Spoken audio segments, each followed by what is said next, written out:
বাংলাদেশের ক্রিকেটে কি ফিরছেন সাকিব আল হাসান ও মাশরাফি বিন মর্তুজা? মামলা ও বিতর্কের মাঝেই এই প্রশ্নের নতুন ইঙ্গিত দিলেন সদ্য শপথ নেয়া যুব ও ক্রীড়া প্রতিমন্ত্রী আমিনুল হক।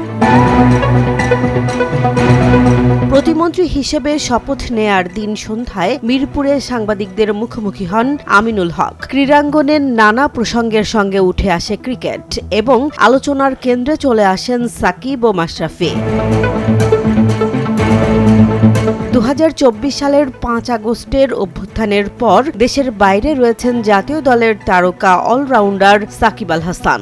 অন্যদিকে সাবেক অধিনায়ক মাশরাফি বিন মর্তুজাও দীর্ঘদিন প্রকাশ্যে নেই। দুজনের বিরুদ্ধেই রয়েছে হত্যা মামলা। সাকিবের নামে আছে দুর্নীতির অভিযোগও।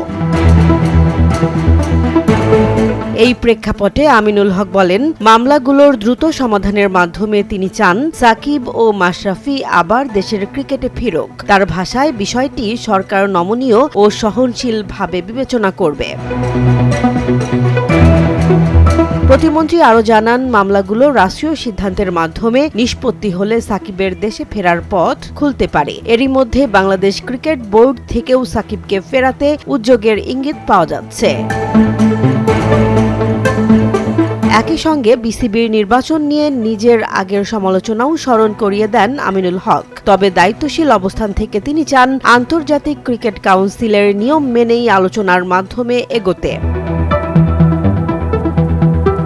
সব মিলিয়ে নতুন ক্রীড়া প্রতিমন্ত্রীর বক্তব্যে সাকিব মাশরাফির প্রত্যাবর্তনের সম্ভাবনা নতুন করে আলোচনায় এলেও শেষ সিদ্ধান্ত নির্ভর করছে আইনি প্রক্রিয়া ও রাষ্ট্রীয় উদ্যোগের ওপর।